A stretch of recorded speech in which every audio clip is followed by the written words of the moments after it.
हीरा मानी के साथ बहुत ड्रामे किए हैं और रिसेंटली मैं उनका एक इंटरव्यू देख रही थी जिसमें she called you her lucky charm. तो आपको क्या लगता है, क्या रीज़न है कि आप लोगों को लोग देखना चाहते हैं इकट्ठे, कास्ट करते हैं इकट्ठे, and also what is your relationship like with her of set? देखिए, हमारा जो पहला प्ले था हम दोनों का सोनियारा, वो एक कोइंसिडेंस था एक तरह से कि हमने उससे पहले हमारी इंटरेक्शन बड़ा कम था। तो दानिश नवाज़ ने सोनियारा में केमिस्ट्री डेवलप की मेरी और हीरा की, जो कि लोगों ने बहुत अप्रिशिएट की, पसंद की। उसी के बाद उस केमिस्ट्री को देखते हुए ही फिर आगे हमें प्रोजेक्ट्स मिले जो हमने किए, टेस्ट किया उसके बाद, फिर उसके बाद मोहब्बत ना करियो, अब ये जो कभी कभार प्रोड्यूसर्स सोचते भी हैं कि नहीं यार इस पेयर को हम तोड़ते हैं, या वैसे वो इसलिए हमें कास्ट करते हैं कि ऑफ कोर्स एक अप्रिसिएशन एक डेवलप हुई हुई है लोगों में इस ऑन स्क्रीन कपल से रिलेटेड, तो वो ऑटोमेटिकली एक्सेप्ट कर लेते हैं। बट कभी कभार ऐसा होता भी है कि प्रोड्यूसर्स कहते हैं नहीं यार अब हम इनको कहीं और देखते हैं। अच्छा। लेकिन किस्मत से ऐसी चीज़ हो जाती है कि फिर वो पेयर सामने आ जाता है। इसके पीछे कोई सेट प्लान नहीं है। इनिशियली कुछ दो प्रोजेक्ट्स थे जो कि वाकई इसमें था। सोनियारा के बाद जो प्रोजेक्ट था मेरे ख्याल में टेस्ट था, वो था कि हाँ हीरा और जुनैद को ही करना है। कश में ऑफ कोर्स दानिश ने जिस परसीव किया हुआ था कैरेक्टर को, तो he wanted Hira for this to play कश। और जब विजदान की बात आई तो फिर ऑफ कोर्स हमने डिस्कशन की, तो फिर जब दानिश को ये समझ आया कि हाँ मैं विजदान पे उतर सकता हूँ, तब ये हुआ। मेरे ख्याल में पहले दो प्रोजेक्ट्स के बाद जो प्रोजेक्ट्स जो हमने साइन किए वो इसलिए नहीं थे कि हीरा और जुनैद को साथ कास्ट करना। आई थिंक वो बड़ी प्रोफेशनल डिसीजन थी।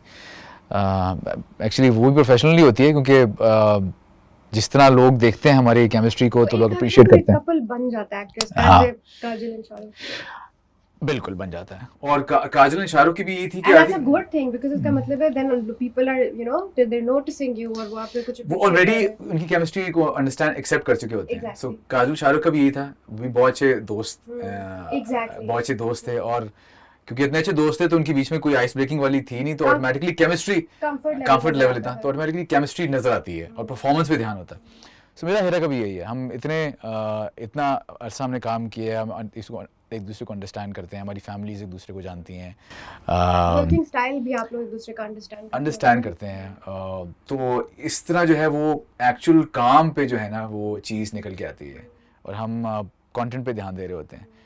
उसके अलावा जो है ऑफ कैमरा हम आपस में हंसते हैं, खेलते हैं, बातें करते हैं, सो ऑटोमेटिकली जो है वो दिन जो है ना गुजरता है पता भी नहीं चलता। हीरा का मैंने इंटरव्यू किया था, वो कह रही थी कि मैं जब करती हूँ एक्टिंग तो मैं बिफोर द कैमरा रोल्स तो मैं एक और इंसान होती हूँ, जैसे ही कैमरा होता है तो मैं सीरियस हो जाती हूँ। बिल्कुल ऐसे ही है, वो जैसे ही कैमरा एक्शन बोलते हैं ना उसके अंदर की एक हीरोइन निकलती है और उसके अलावा वो बिल्कुल एक नॉर्मल खातून है।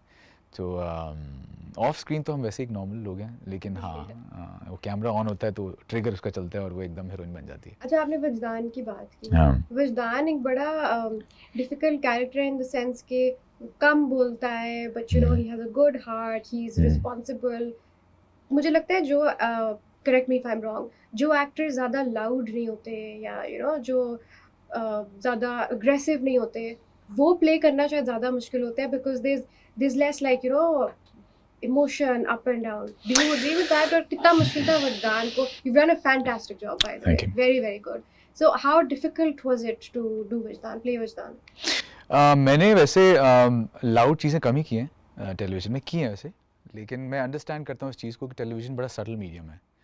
टेलीविज़न में आप लाउड का होने का मार्जिन बहुत कम है। हाँ, फिल्म में ओपन कैनवस से आप जितना लाउड उतना अच्छा है, टेलीविज़न में सटलिटी की ही है। सो आई थिंक ओवर टाइम मैंने मेरी ट्रेनिंग भी जो है, जितने प्रोजेक्ट्स मैंने किए हैं वो वही सटल ट्रेनिंग पे ही हैं। बाकी दूसरा जो क्रेडिट है वो ऑफ कोर्स स्क्रिप्ट है और जो डायरेक्टर की अंडरस्टैंडिंग है। मेरी डायरेक्टर से हर प्ले में एक मीटिंग होती है of course before the project, जिसमें हम डिसाइड करते हैं कि इसके हाइज लोज क्या हैं। जिस तरह मैंने हानिया किया था, तो हानिया में कैरेक्टर एक टोटली नेगेटिव आदमी था, वो लाउड भी था। तो जब मैंने और कासिम ने, जो डायरेक्टर है कासिम अली मुरीद, हमने जब बात की, डिस्कशन की, तो हम उस पर निकले कि यार ये लाउड होगा और ऐसे होगा क्योंकि इसका ग्राफ ये बनेगा। विजदान के केस में जो है वो दानिश ने यही एक्सप्लेन किया विजदान को कि ये बहुत प्यार करने वाला कैरेक्टर है और ये सॉफ्ट स्पोकन है। इसकी आवाज़ की टोन भी ऐसी होगी। Yet he's very responsible. हाँ रिश्तों की कदर है, उसको पता है कि उसकी क्या रिस्पॉन्सिबिलिटीज हाँ है। हाँ। तो एक तो कैरेक्टर स्केच है, उसके बाद बॉडी लैंग्वेज कैसी होती है कैरेक्टर की, वो भी ऑफ कोर्स राइटर डायरेक्टर का एक्टर मिल के डिसाइड करता है। सो एक टीम एफर्ट है और मैं अपने आप को सिर्फ नहीं दूंगा क्रेडिट इसका। अच्छा जुनैद, आपका जो नया प्रोजेक्ट है, प्लीज़ यूज़ दिस प्लेटफॉर्म, बताएं हमें कुछ। यार देखें, एक रिश्ते में जब इतनी एफर्ट लगती है और इतना, जब बंदा लड़का और लड़की बहुत एफर्ट लगाते हैं एक रिश्ते को डेवलप करने में, बहुत इन्वेस्टमेंट है उसमें, इमोशनल इन्वेस्टमेंट बहुत है, उसमें ट्रस्ट डेवलप करने के लिए बहुत एक इन्वेस्ट किया जाता है, टाइम की इन्वेस्टमेंट है, फिर आपकी औलाद हो जाती है तो उसको नरिश करने में एक इन्वेस्टमेंट है। तो एक घर को बनाने में हर जो इंडिविजुअल है उसका बहुत हाथ होता है। उसमें अगर वो ट्रस्ट शैटर हो जाए किसी तरह और अगर वो टूट जाए तो कोई भी इंडिविजुअल जो जिसने इन्वेस्ट किया होता है उस सब में, वो सबको नुकसान होता है। एक एक इंडिविजुअल का, इंडिविजुअली इवन बच्चे का भी नुकसान होता है। सो कहानी में इस तरह ही है कि एक फैमिली है और इसमें मियाँ बीवी हैं, उनका एक बच्चा है और उन्होंने ऑफ कोर्स उन इतने वेल टू डू नहीं है, एक नॉर्मल मिडिल क्लास फैमिली है और उनकी ख्वाहिशें हैं, मेहनत वो कर रहे हैं, इतना उनके पास नहीं है, लग्जरी नहीं है, लेकिन फिर भी प्यार बहुत है, अंडरस्टैंडिंग बहुत है दोनों के बीच में। हाँ खुश हैं, बहुत प्यार करते हैं, लेकिन अब उसके बीच में कहीं ट्रस्ट की दीवार टूटती है और कोई इंटरफेरेंस आती है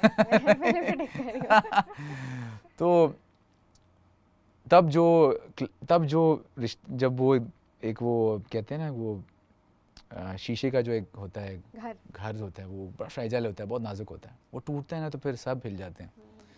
सो इस टाइप की कहानी है। अच्छा जुनैद, आपने अपना वेब सीरीज़ भी लॉन्च किया है, motivational web series by the name of कह दो। तो उसका आइडिया कहाँ से आया था and what do you hope to achieve? यार मैंने जब कह दो मेरा एक्चुअली पुराना गाना था, 7-8 साल पहले मैंने रिलीज़ किया था। मैंने लिखा इस सेंस से था, मुझे मेरे अंदर शुरू से एक ये थी, of course I have been an introvert all my life, मैं हमेशा एक खामोश तबीयत आदमी था और मुझे लोगों ने मिसअंडरस्टैंड भी किया काफ़ी टाइम। तो मुझे ये वीकनेस लगी अपने अंदर ही, रादर देन कि मैं किसी और पे ये ब्लेम करूँ कि लोग मुझे अंडरस्टैंड नहीं करते, मुझे ये खुद रिस्पॉन्सिबिलिटी मैंने ली कि मैं ही लोगों से कम्युनिकेट नहीं कर पाता, मैं ही शाय हूँ या नर्वस हूँ या इंट्रोवर्ट हूँ, रिजर्व्ड हूँ। सो ये बहुत सी बातें कह देनी चाहिए, हर बात नहीं कह देनी चाहिए, यानी नेगेटिविटी ये नहीं है कि मैं अगर कोई मुझे बुरा लगता है तो मुझे उसको बता देना चाहिए, नहीं। अच्छी बातें, कॉम्प्लीमेंट किसी को देना है, किसी की तारीफ़ करनी है तो वो कह देना चाहिए, किसी से इजहार करना है वो कर देना चाहिए, कह देना चाहिए। सो ये थॉट थी इस गाने के पीछे। ये गाना तो मैंने 7-8 साल पहले रिलीज़ किया था। अब ओवर टाइम मैं जब मैं स्क्रिप्ट्स पढ़ता हूँ, जब मैं खुद ऑब्जर्वेंट किस्म का आदमी हूँ, मैं लोगों को पढ़ने की कोशिश करता हूँ। क्यों? एक्चुअली आर्टिस्ट होता है वो पढ़ता ही है, क्योंकि वो ऑब्जर्व करता है लोगों को और वो उसको इमोट करने की कोशिश करता है। सो मैं पढ़ना चाहता हूँ लोगों को, ताकि मैं अंडरस्टैंड कर सकूँ लोगों को। जब आप अंडरस्टैंड करेंगे तो आप समझ पाएंगे कि इसके इंसान के इससे कैसे बिहेव करना है, इसके साथ कैसे बात करनी है, कैसे कम्युनिकेट करना है, कैसे अपनी बात आगे लेके जानी है। सो ये एक थॉट है। फिर इस अंडरस्टैंडिंग में फिर मुझे ये भी समझना है कि इंसान बिहेव कैसे करते हैं, अगर परेशान होते हैं, कोई किसी किस्म की कोई दिमाग में कोई ब्लॉक है, किस वजह से है। छोटी छोटी बातें, जैसे अभी मैंने पहले एपिसोड में डिस्कस की पॉजिटिव थिंकिंग के बारे में, कि हम नेगेटिव सोच की तरफ क्यों जाते हैं और अगर हम कंपेयर करते हैं अपने आप को दूसरों से, और हम अपने आप को खुद उस एक डार्क से जोन में ले जाते हैं, तो उसमें से निकलने की कैसे कोशिश करनी चाहिए। इतनी डिटेल में मैं नहीं गया क्योंकि ज़ाहिर बात है मैं कोई साइकोलॉजिस्ट नहीं हूँ, मैं सीधी सीधी बात कर सकता हूँ। जिस तरह मैंने अपनी ज़िंदगी में चीज़ें फ़ेस की और करता आ रहा हूँ, मेरी अपनी ऑब्जर्वेशन है और मेरा अपना एक पॉइंट ऑफ व्यू है। सो वो कह दो मैं है। नहीं, बड़ी अच्छी इम्पैक्टफुल, मैंने पहली एपिसोड आपकी देखी है, वेरी गुड। अच्छा जुनैद, आपको लगता है कि इम्पोर्टेंट है आजकल के दौर में कि एक्टर्स और एवेन्यूज़ और प्लेटफॉर्म्स एक्सप्लोर करें अदर देन ट्रेडिशनल टेलीविज़न, जैसे आपकी वेब सीरीज़ है? देखिए, मेरा पर्पस कोई मॉनेटरी नहीं है था, कभी भी नहीं था। मेरा टेलीविज़न में आने का पर्पस भी मॉनेटरी नहीं था। Of course we do earn from this, लेकिन मेरे लिए क्रिएटिव आउटलेट है हमेशा से।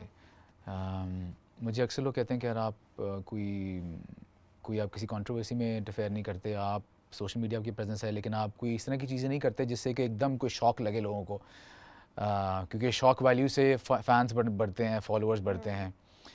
तो मेरा यही जवाब होता है कि मेरे लिए media is not a brand building exercise.